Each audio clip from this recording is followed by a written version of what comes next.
Hey, everybody. Welcome to the Nerdist Podcast. I'm Matt Myra. Chris died. What? Oh, he's here. I'm here from beyond the grave. Oh, Ghost Chris. I would hope that if I died that you would announce that better. What? No, I think that was really a good way to do it. You know why I'm okay? Why you're okay? Someone backed me up on iDrive. iDrive online backup protects all your digital devices, computers, laptops, smartphone, tablets. Protect photos, documents, whatever you need. And your data is secured with 256-bit AES encryption. 256 bits? So no one but you can access your data. iDrive is offering a special 79% off the first year for new users. Hang on, 75%, Chris? That's right, for the first year for new users. Using the promo code Nerdist. Oh. Go to iDrive.com. That's the letter iDrive.com/Nerdist to sign up. Start protecting your data for less than $15 for the first year. Matt Myra, how was your vacation? Chris, I napped. Played some What is a golf. nap? A napped. Is that something you do with Nyan Cat? Napping. Napped So you're hard. sleeping with a rainbow trail behind you? It was And your shooting out and your of me. Pop-Tart cat. Going, nap, nap, nap. That's what I was doing the whole time. Did you use a special nap on your phone? Yeah, you just download the Nap, and it's real easy. It's free. I found out that that people can take what I guess is called a vacation, where you actually don't do anything, which is nuts. It was amazing. But we're going to talk. We should talk more about our vacations. We're going to do another Hostful this week. What? I don't believe you. It's true. Bullshit. It's not an empty promise, man. I promise you. I get a lot of those.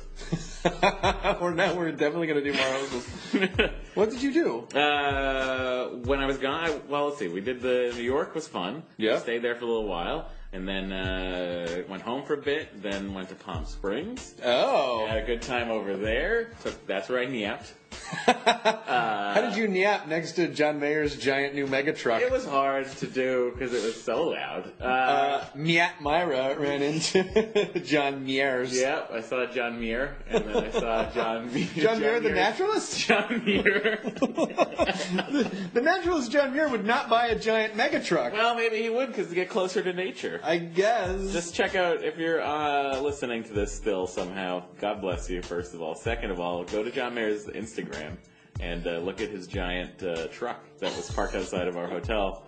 And then I didn't put it together until I saw John Mayer in the hotel. And then a couple days later, Dory was looking at John Mayer's Instagram. Sure enough, that was his truck. So I'm sure when you saw that, you were like, who the fuck would have such an obnoxious piece of machinery? No, my brain told me that it was obviously a former cattle rancher that had made it big. or a drug lord who was like... it seemed like just like a guy who took RVing to the next level. You know what it was? It was a Beverly Hillbilly situation. Cattle rancher shoots at the ground, and Bubbling Crude came up. Black Gold. Texas tea. And so that's probably what you thought. Yeah. Wow. That was a cattle rancher. This was like a mini Hostful. You know what was fun is that, and we are going to be doing more Hostfuls. Sure. I'm scheduling them, Myra. Oh my God, it's amazing. You know what was really fun on the podcast today was Wayne Knight. Nedry himself. He was great. He was quite a talker with a very interesting life situation of the whole private investigator thing. Don't spoil it! Oh, God, guys.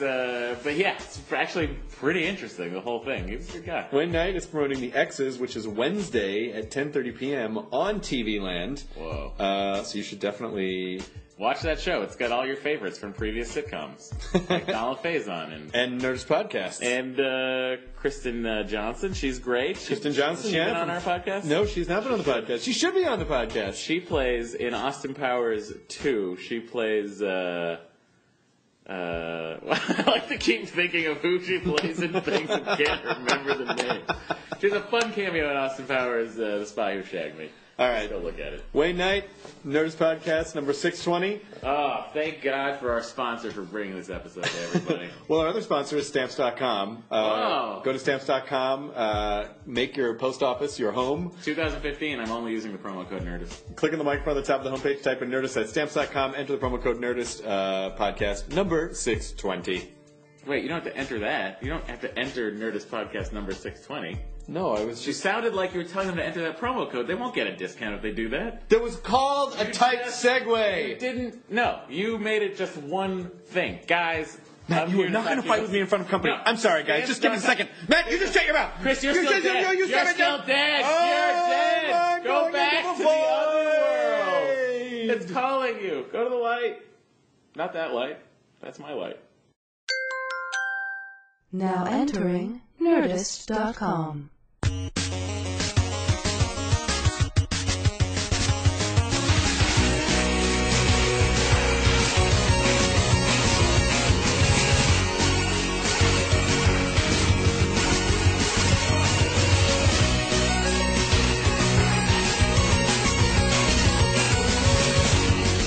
You are in sinewy shape. I try to stay as sinewy as possible. Which makes it really bad when it's super cold outside. Because, yes, and wet, because I basically have the cold tolerance of a newborn chihuahua. But luckily you're wearing a hat. So I'm wearing a hat so I can protect myself. Of your heat. You know, we're just not... I know LA gets a lot of shit because any kind of weather is... the city basically just folds in on itself. Like, yes. Everything starts to implode. And if it rained like this for more than a week... There would be martial law. Like, we just don't really know how to process Well, just wait till nuclear winter happens. There's going to be really for shit here. Whoa. We were just trying to deal with rain. You know, imagine driving in nuclear winter. Fuck, I don't know. I shouldn't have looked directly at the explosion. I quit. I just Can't quit. see anything. But you know, it's just because we're not used to this kind of weather. I mean, this is basically like throwing a squirrel in a pond and being like, you know, and all the fish watching just point and laugh at it. We're the squirrel in the pond. It's an interesting analogy, but one I won't use again.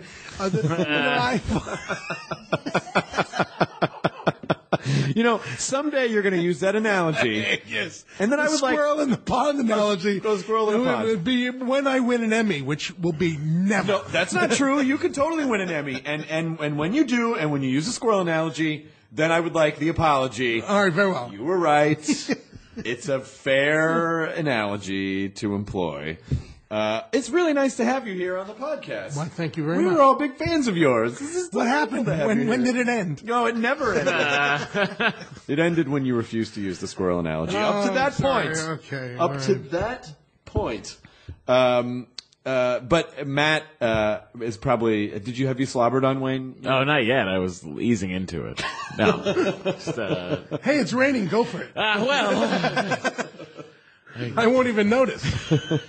Well, I constantly watch Seinfeld and Jurassic Park. The first Jurassic Park. Like the Jurassic Park. The Jurassic Park. None of this Lost Worlds or I don't understand. People constantly are asking me, like, are you coming back? And I'm like... Did the Dilophosaurus just make out with you in the Jeep? What happened? This sucker slobbered all over me while eating me to death. Do you understand? I'm not coming back. We didn't actually see your body, though. I said that, numerous times. No one seemed to listen. No one picked up. And I thought, big meal, small dinosaur, I come back as an amputee. Why not? Why not? An eye patch and the thing. And How about this? How about somehow when their frog DNA, when nature found a way, something got, and you transformed into a hybrid human dinosaur creature. Well, why don't we just, make a movie out of the red herring that was the can of Barbasol? What was the point in the can of Barbasol? There was none. The Barbasol, which deliberately we show it fall and get covered in mud. We see it covered in mud, and something's going to happen. I'm going to tell you something. The Barbasol was another example of big shaving cream coming into film and trying to the other thing is, like, why don't we do product placement on Ipana toothpaste? You know what I mean? Like, why Barbasol? I mean, what made you come up with Barbasol? How about Choward's violet chewing gum? Yeah, exactly. I mean, or blackjack or something like that. I wrote a thing at the Nerdist channel when I was over there writing YouTube videos for you, and I don't know if nothing ever happened with it, but we were gonna have you and the guy that gives you the Barbasol can, whose name I'm forgetting in the movie. What is his name? Yes. But yes, and bad things happen to him. Let's not talk about that. What I was going to have was when you were saying Dotson's here. We got Dotson. I was going to have a cut to somebody who goes, take the shot. And just get a squib blows up, and you just finish the pie and go. I'm sad that never got made. Yeah, there's a lot of good stuff out there that What's never got interesting made. to me is like the people who died in Jurassic Park died for cause. Yes. Like like this guy is grotesquely fat. Kill him. This man is black. We can't kill him, but he smokes. Okay, so we get rid of him. This guy's a lawyer. Good enough. This is just like, People cheered in the theater when the lawyer got eaten. Yeah. People cheered. That was way better than my pitch of Wayne Knight Rider. Where I'd watch that all day Wayne too. Knight basically, you as yourself, basically get Kit the car, and you basically just take him around on errands all day. I really don't think we need to stop at the container store again, Wayne. I know, but I'm trying to organize. And, basically, I need a new furnace. We got to go to Home Depot. Yeah. I hate the parking lot there. It's always full of people. please don't eat in the car, Wayne. Come on.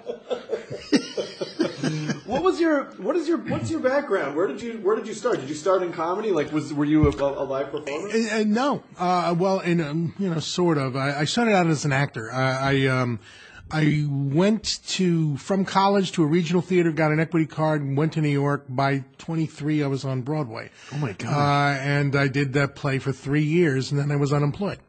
Because I was a fat character actor, and I thought the world is my oyster. And the play ended, and there was like crickets. There was nothing. I didn't have an agent when I got in the play. I didn't have any representation. I went and saw this play, and I said, I could play that part.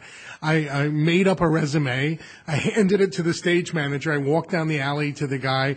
3 months later, they called me in audition. I got the part. Wow. No, when you made it, did you just write it in pencil? Pretty much. I like at the bottom of my first resume was unafraid to consume new products.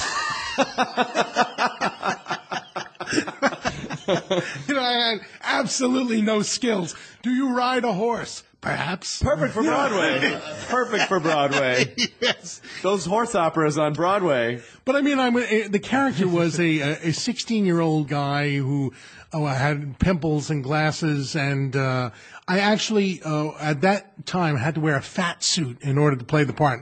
Tells you times have changed.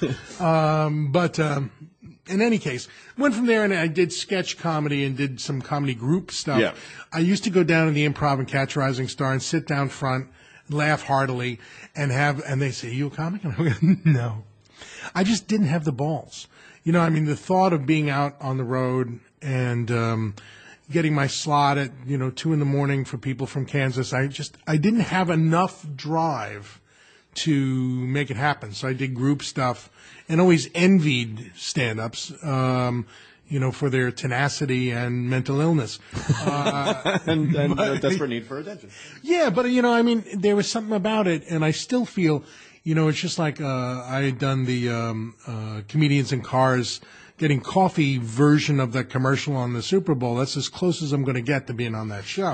Because, Jerry has a respect for comedians and people who go through the life, and right. And I think there's a difference being a comic actor than facing in front of angry people. When you were going to Catch and Improv, what year was that, and who were you seeing? Let's see. Joe Piscopo was a host. Oh my God. Gilbert Gottfried was getting up and being thrown out. They were constantly throwing him. I've got another. Get him out. There's a guy, Gary Mule Deer. Yeah, of course. I'm trying to think.